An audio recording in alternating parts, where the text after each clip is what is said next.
Hello, good afternoon. It's Chess Show on Pod TV. My name is Sasha Starr, and our guest today is Professor Ken Regan. Welcome to the show. Yep, thank you for having me on again.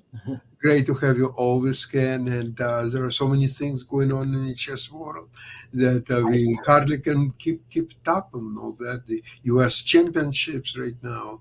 Uh, I'm watching a lot of broadcasts these days. It's so interesting. It's just unparalleled. I don't remember ever in the history of chess that there would be so much accessibility, and almost any person with a internet connection can watch so many interesting games. Yes, and Mark Crowther has been regularly going over 11,000 games for the week in chess. It used to be a big issue when he topped 5,000. Of course, actually, the 6,000, so almost 6,000 is Title Tuesday, which he includes now, but still a Mm. lot high volume in the summer. Um, Still, it's fantastic. Just came back from Montreal from Canadian Open. Uh, mm, Nav and I haven't played really well. Got about 50%, and eh, it's not only the low score. It's just kind of I didn't feel kind of a drive and didn't feel confidence for some reason. But it was a very, very well organized tournament, one of the best ever, in beautiful four stars Sheraton Hotel in Laval near Montreal. And organization was spectacular, second to none. So I can only praise this beautiful tournament. And right. drove back, visited Mont Tremblant. It's a fantastic place, but the last day I put too much driving. I got home, was sick for a couple of days, and now recovering. Feel much better. What'd you say was a fantastic place? Mont Tremblant. It's Oh, in Laurentians. yeah. Yeah, and it's really, it reminds very well the Collingwood in near there is a village in near Collingwood, and it's very very similar, but that Mont Tremblant is older and better developed and more scenery, but you feel like you are in Switzerland somewhere. It's very very interesting. Mm. Place, and I would recommend to stay there for at least 2 3 days, if longer. That's great. Oh, Just wow. fantastic place. Yeah, I Well, went out okay. there when I did a sabbatical in Montreal. Uh, and unfortunately, I don't have any of your games. You and Nava were not on the demo boards. And my friend No, John Porter no, only got there there's once. there's nothing to look at. Mm. Even the games that I won were quite mediocre. I should do much better than that. Mm. So I still Well, have. I have two really crackerjack games to show from Beal. Okay. And I'm keeping it in the family, but it's a case of one up, one down. Uh, so, um, all right. So let me share screen. Let's see if I can share my whole screen. I'm not actually not. I'm going to share a tab. Okay, let's see. Share. Let's see this one first. Hope this is the right one. Um, okay. No, actually, it's the one I intend to do second. Sorry. Um, Oh, okay. so let me do the up one for the family first. Okay, share screen, share screen, share tab must be the second one. It's different order from how it is. Okay, this is correct. Okay, so there are two round robin sections in Beal called Masters and Challengers, and they are a triathlon. They have first a rapid tournament, then 5 days of classical games, which count more, and then a double round robin blitz tournament, and then the top two qualifiers play a further match. This was the in the classical phase. So this is Ramesh Babu Vaishali playing one of the moves of the year against the strong grandmaster Alexander Donchenko. It was likely prep, but it's still a fantastic move. So let's just go right into the game. Both of the games I've chosen feature king hunts by white, one successful and one unsuccessful. Mhm. So anyway, she is white. We play Caro-Kann. Advance is the main way to get enterprising and unclear and often crazy positions against the Caro-Kann. And there are different ways. This is a position where white can play h4 or play c4 with completely different strategies in mind. Okay, so she plays h4, looking for just strong development and central pressure. Okay, so now so now this is a pawn sacrifice. It probably should really be judged a temporary pawn sacrifice, because black's queen side is the kind where you can often win back the pawn and in fact, Danchenko plays a move. I don't know, the computer queries it. It must obviously be book. The computer wants back to shore up the queen side first with either pawn a6 or knight a6 to c7, or knight a6 to b4 is even a possibility.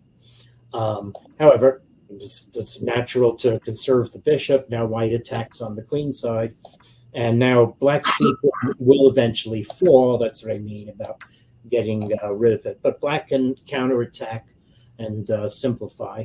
So this is maybe attacking a little too far.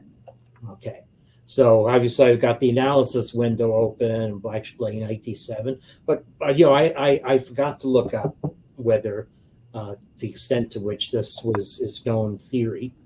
So now black actually gets in trouble, because although black has recovered the bishop pair and white has some pawn weaknesses near the king, white is going to complete development by castling, whereas black is dangerously undeveloped in this position. Okay, black develops a little, but we'll see what the wages of being undeveloped are in a moment.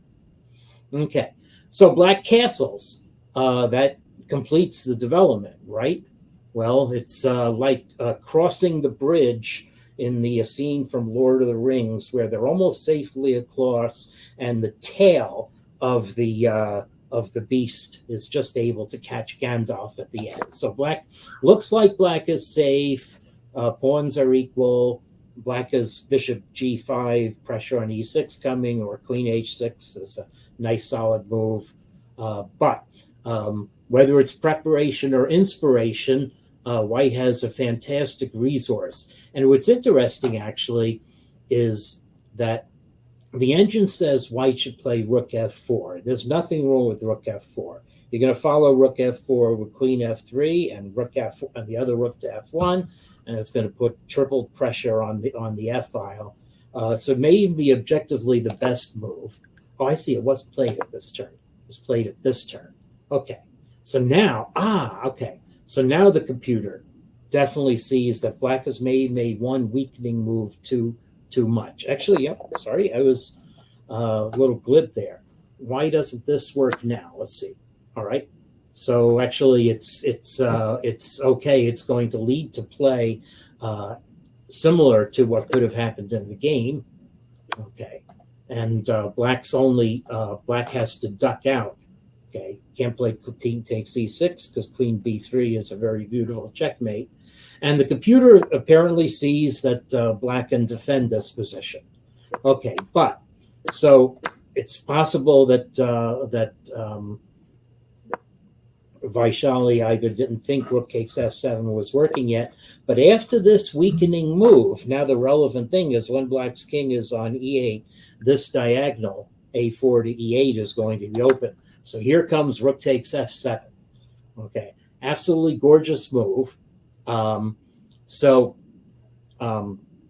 The problem for black, if black captures with the rook, okay, so this will be a piece sacrifice. But the problem for black is that white's center is just going to be too great.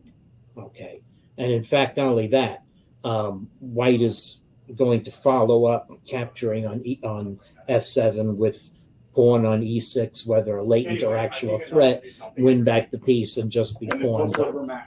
Okay, so Okay, so rook takes f7, not a good idea. So, oops, I had to. Oh, but that's actually That's actually what that is apparently what Alexander Donchenko played. So certainly was not in his preparation. Most relevant line is this. Now, once again, king takes e6, queen b3 is a beautiful mate. Okay.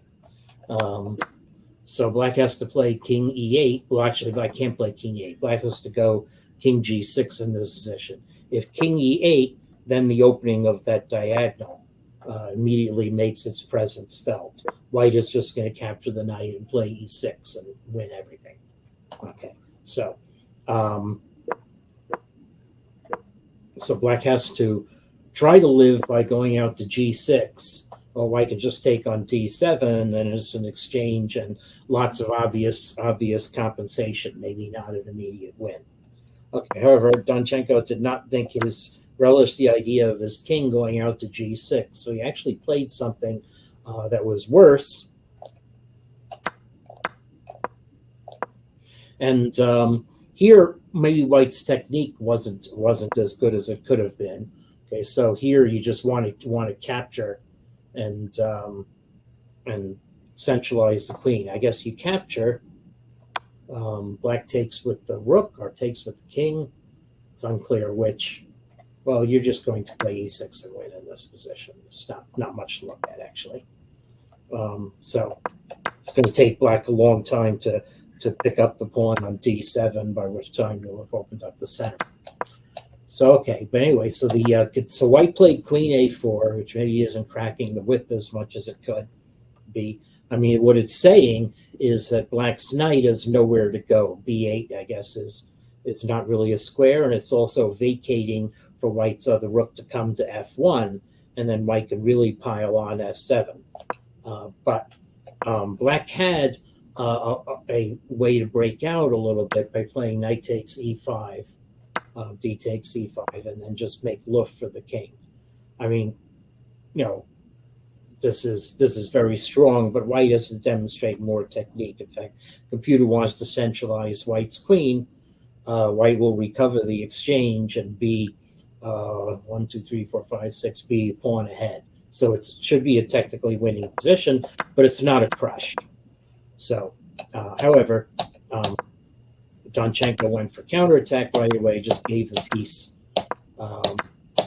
and this is very that were a couple of moves of nice finishing by Vaishali, and this to finish off the game.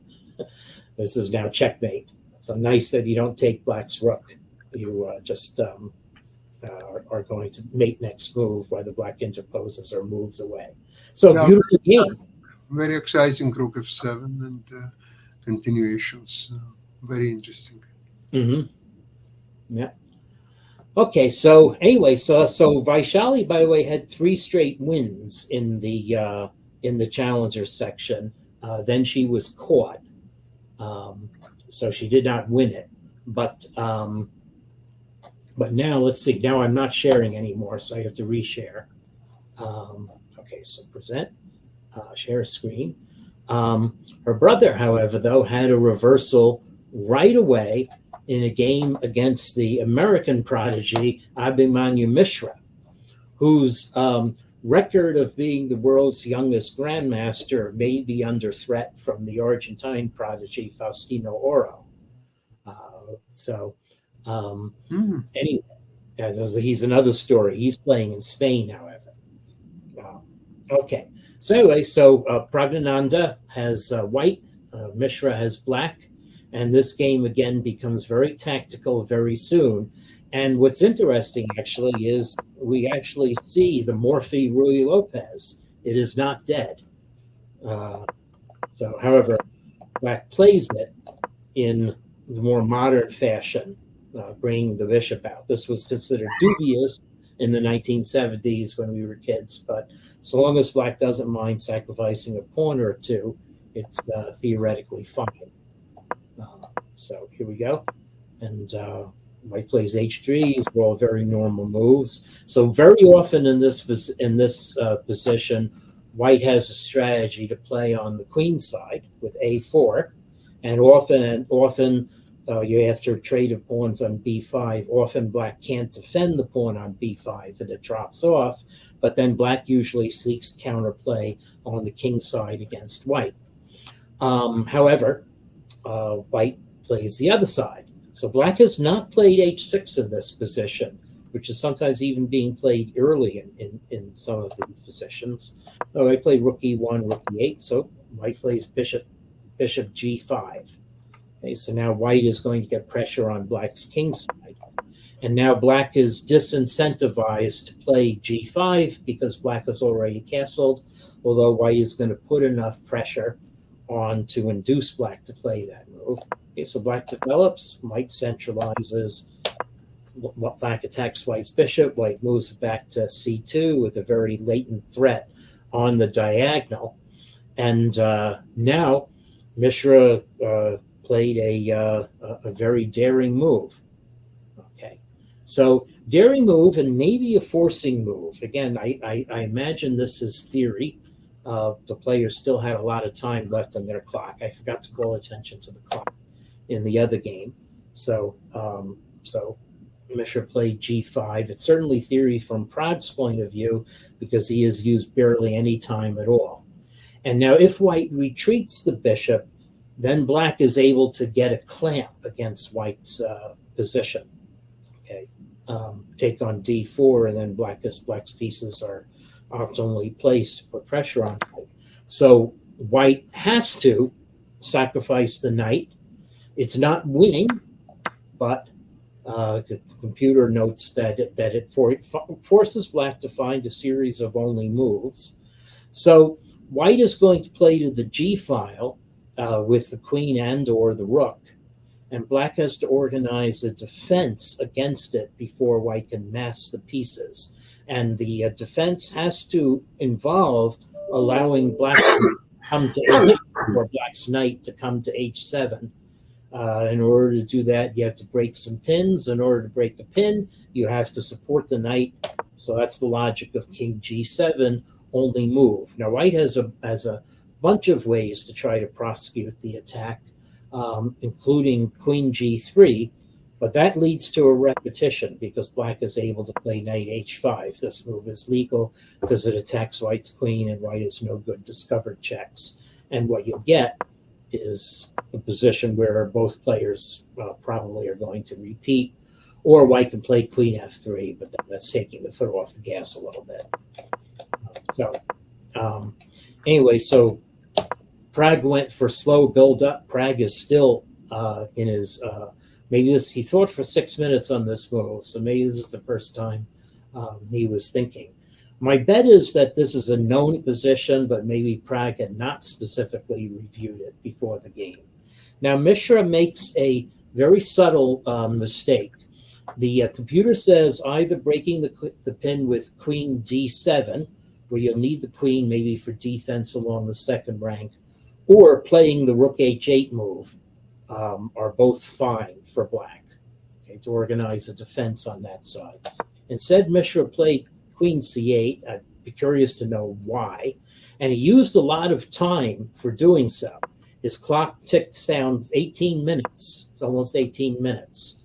And by the way, in scientific findings, I'll get a chance afterward, I've done recent research that on chess moves where you think for a long time, you play worse, markedly worse, 500 ELO worse than your rating.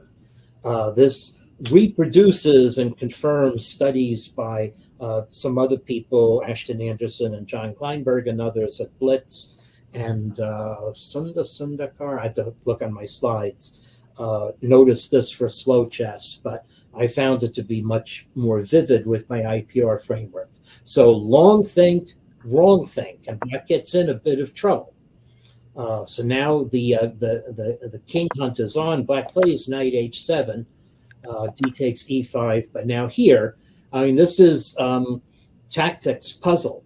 White should play very prosaically and just assure the win of this pawn. Okay. And black can't go up to f6 and save it. Black's knight will be hanging, and other bad things will happen. So black has to duck away and erect a defense of the position. But then the reality is white has 3 pawns for the piece, and the pawns are going to come forward and attack. So white has a fairly major advantage in this position. In fact, it comes out even worse for black on further look. But anyway, Pragg now thought for a while, and Pragg thought for 6 minutes, having thought longer on his previous move, and plays a move that looks attractive because black can't play king to h8. That's queen takes e5 check is going to be keeping the attack going. But very surprisingly, underestimatedly, Mishra realized, and he played the move fairly quickly, that king h6 is actually okay for black. White can't get the rook to e3. I mean, let's take a look here and see why queen h4 check doesn't work. So this is the subtle thing. You think it's going to be mate with white's rook coming in the game. King g7, and then, I can't play rook e3. Black's bishop is on it. So never mind. There's no mate. White has trouble bringing up the forces. So in fact, that's why Pragg played the best move, knight f3, bringing up more forces. It's a sham sacrifice of white's bishop because white can play queen takes a4 check, queen a4 check, and play the rook. But now Mishra is able to bring the queen in, and Pragg thought knight f5 check is going to be a knockout blow, but in fact it's not. I think he just simply underestimated that if black plays rook g8, and if you play knight takes f5, you can just take it because white's rook queen isn't even guarded on g3. There's a pin against the king. So be interested to know if Pragg was interviewed to say what he missed, but it looks like just an optical illusion, thinking that black did not have time to coordinate this defense, but black does. So now black's king this might be what Praggnanandhaa missed. Black's king is just able to exit stage left, and it's snug as a bug in a rug on h8. And white has no more attack. In fact, white has to spend some time disentangling the pieces. So the rest of the game is just a very smart conversion by Mishra. Okay, so we can. When we're playing positionally, white does have 2 pawns for the piece, but the main point is that the deployment of black's pieces is not inferior to white's, which means that black can undertake things with the open lines on the king side. Here we go. You're starting to, it's nice solid move, overprotecting e6, so everything's defended. So here we go. We're just starting to put pressure. And white did not want to allow black to capture on e5, but the computer actually likes white to play rook back to e1 in this position, but that would be an admission of utter failure. The white soldiers on. Problem is this helps black more than it helps white. So we've got a weak pawn, but it's not so weak. e6 is a really powerful square for black's rook. And now black is starting to gang up on white's pieces, and this is the killer move. Okay, got pins along the diagonal and pins on the G file, and so